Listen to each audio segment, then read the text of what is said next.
रियासत कर्नाटक में जहां हिजाब पर पाबंदी है स्कूलों में, तो दूसरी तरफ स्कूलों में आर्म्स ट्रेनिंग दी गई है। तो ऐसे में अब कर्नाटक के 10th स्टैंडर्ड की सोशल साइंस बुक में आरएसएस के फाउंडर हेडगेवार की एक स्पीच को शामिल किया गया है। तो ऐसे में तमाम सेकुलर पार्टियां ने भी सवाल उठाया है। तो इस वक्त कैंपस फ्रंट ऑफ इंडिया ने बेंगलुरु में प्रेस कॉन्फ्रेंस किया है इसके विरोध में। तो हमारे साथ इस ताल्लुक से बात करने के लिए campus front of India Karnataka के स्टेट सेक्रेटरी अल्ताफ़ होसपेटे हैं। तो मेरा पहला सवाल है कि ऐसा क्यों शामिल किया जा रहा है? आए दिन टीपू सुल्तान की भी तारीख़ को निकालने की कोशिश की गई, हालांकि टीपू सुल्तान के चैप्टर को शॉर्ट किया गया है, तो अब हेडगेवार के चैप्टर को शामिल किया गया है। आज सभी लोगों को पता है बीजेपी गवर्नमेंट आरएसएस अपना हिंदुत्व आइडियोलॉजी को आज पूरे जगह पे किताबों के ज़रिए, स्कूलों के ज़रिए, यूनिवर्सिटी के ज़रिए आज इम्प्लीमेंट कर रहा है। जैसे कि आप जान सकते हैं एनईपी को ये लाना चाह रहे हैं, नेशनल एजुकेशन पॉलिसी। इसमें टोटली एक हिंदुत्व बैकअप रहने वाला एक एनईपी है। उसका नेक्स्ट पार्ट ये जो सिलेबसों के अंदर आज हिंदुत्व के आइडियोलॉजी रखने वाले जैसे हेगड़ेवार हो, उनके लेसन्स को आज ऐड किया जा रहा है। तो ये एक टोटली एक संविधान विरोध आज आरएसएस का एक अटेम्प्ट बोल के हमें बता सकते हैं। लेकिन बीसी नागेश जो कर्नाटक के एजुकेशन मिनिस्टर हैं, उन्होंने कहा है कि हमने सिर्फ जो देशभक्ति के नाम पर जो स्पीच दिए हैं हेडगेवार, उसको शामिल किए हुए हैं, ना कि आरएसएस की कोई आइडियोलॉजी को शामिल किए हुए हैं।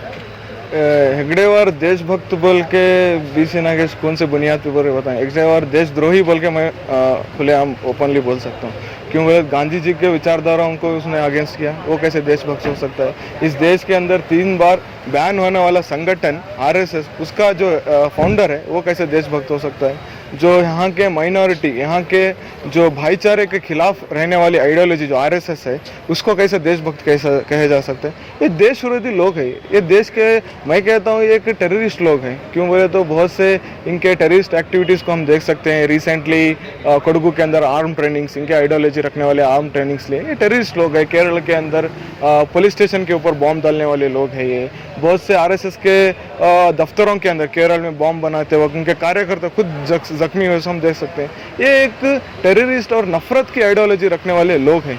तो इनको देशभक्त नहीं कह सकते, देश विरोधी लोग हैं। जो रोहित चक्रवर्ती जो कर्नाटक टेक्स्ट बुक के मेकिंग कमेटी के चेयरमैन हैं, इनके ऊपर काफ़ी कंट्रोवर्सी है। कहा जा रहा है कि ये आरएसएस के आइडियोलॉजी के इनको बिठाया गया है एजुकेशन के ऊपर। इस पर क्या कहेंगे? ये उसे कौन सी नैतिकता है उसको दिए मुझे पता नहीं। क्यों बोले तो वो एक उसके लायक नहीं है। इस देश का इस राष्ट्र कवि जो से कुवेंपु कहते हैं, वो कुवेंपु का जो विरोध करने वाला, उसे कैसा हम उसे इस टेक्स्ट बुक का हेड बना सकते हैं? इस देश का जो आरएसएस बैकग्राउंड से आने वाला एक रोहित चक्रतीर्थ, अगर हम उस कमेटी के अंदर देखेंगे तो पूरे ब्राह्मण से क्या बताना चाह रहे हैं? तो इसके अंदर क्लियर बताइए, एक ब्राह्मणीकरण और केसरीकरण का जो आइडियोलॉजी है, जो विचारधारा है, जो झूठी विचारधारा है, जो नफरत वाली विचारधारा है, उसको आज टेक्स्ट बुकों के जरिए आज आवाम के अंदर फैलाया जा रहा है। नफरत को बढ़ाया जा रहा है। इस देश के अंदर के भाईचारे को, यहाँ के अमन को, सभी यहाँ के अमन को खराब करने की, उसे नुकसान पहुँचाने की कोशिश आरएसएस के जरिए से हो रहा है। तो अब हेडगेवार जो आरएसएस के फाउंडर हैं, उनका चैप्टर शामिल किया गया है। तो ऐसे में टीपू सुल्तान का जो चैप्टर था, ज़रा बड़ा था, तो उसको रिव्यू करके एकदम शॉर्ट कर दिया गया है। इस पर क्या कहेंगे आप? टीपू सुल्तान को पहले से ये लोग विरोध करते हैं अपने हिंदुत्व के एक एजेंडे के वास्ते, हिंदू मुस्लिम के अंदर नफरत को फैलाने के वास्ते ये पहले से विरोध करते आए हैं। अगर हम टीपू सुल्तान रहमतुल्लाह अलैह के जो अगर हम देखेंगे तो ये दलितों के वास्ते, उनके हक के वास्ते, ऊंची जात वालों के खिलाफ टीपू सुल्तान रहमतुल्लाह अलैह लड़कर जो नीची जात के लोगों को इंसाफ दिलाने का काम किया। ये इनके आइडियोलॉजी को सेट नहीं होता। नारायण गुरु जो हम बताते हैं, नारायण गुरु ऊंची जातों के खिलाफ लड़े। जो ऊंची जात के लोग जो नीची जात के लोगों के ऊपर जो जुल्म करते थे, उसके खिलाफ आवाज़ उठाए। उनका विचारधारा को भी ये लोग आज टेक्स्ट बुकों से निकाला जा रहा है। तो टोटली बताया जा रहा है, जो इनके खिलाफ बात करते हैं, इनके खिलाफ जो भी अमल है, इस इतिहास को बदलने की कोशिश कर रहे हैं। लेकिन इनसे होगा नहीं। इतिहास को नहीं बदल सकते हैं लोग। लेकिन इतिहास की बदलने की कोशिश, एक नाकाम कोशिश इनकी कर रही है। इनको मुंह तोड़ जवाब भी कैंपस फ्रंट ऑफ इंडिया अपने एजुटेशन से हम संविधानिक दायरे के अंदर इनको हम देने वाले हैं। तो आए दिन ऐसे चैप्टर को शामिल किया जा रहा है और टीपू सुल्तान के चैप्टर को मुख्तसर कर दिया गया है, हेडगेवार के चैप्टर को शामिल किया है, और कहा जा रहा है कि अनकरीब भगवद गीता के एक चैप्टर को भी शामिल किया जाएगा। तो आपको क्या लगता है फ्यूचर में पूरे टेक्स्ट बुक में हिंदुत्व आइडियोलॉजी की भरमार होगी? अभी ये एक देखा जाएंगे तो अभी आप ही ने कहा पूरे जगह पे हिंदुत्व के आइडियोलॉजी को आज भेजा जा रहा है, हिंदुत्व के आइडियोलॉजी को इम्प्लीमेंट। ये देश किधर जा रहा है आज का आवाम सोचना बहुत इंपॉर्टेंट है। ये देश पूरा जो जो हमने ख्वाब देखा था हर एक हिंदू मुसलमान हर एक भाईचारे के साथ इधर एक प्यार मोहब्बत के साथ इधर जीने का, एक डेवलप होने का, इंडिया को डेवलपमेंट करने का पूरी देश पूरी दुनिया के अंदर, ये जो ख्वाब हमने देखा था एक ख्वाब के खिलाफ आज आरएसएस काम कर रहा है, यहाँ नफरत फैला रहा है।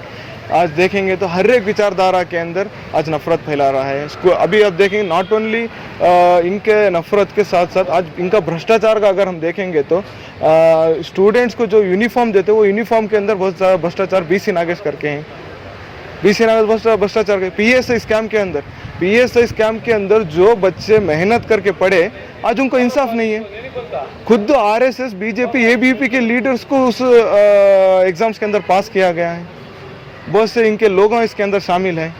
टोटली जो भी जो ऑर्गेनाइजेशन है जो इंडिपेंडेंट और गवर्नमेंट के जो ऑर्गेनाइजेशन है सभी के अंदर इनके आइडियोलॉजी को भरकर आज इस देश को एक नफरत की तरह इस देश को तोड़ने की आज साजिश चल रही है। तो इससे मेरा एक अपील है आवाम से, सभी आवाम से, हर एक मजहब के लोग से जो इस देश के संविधान से मोहब्बत करने वाले हैं वो इस देश के संविधान को बचाने के वास्ते सड़कों पर उतर के इनके खिलाफ एजिटेशन करना बहुत ज़रूरी है।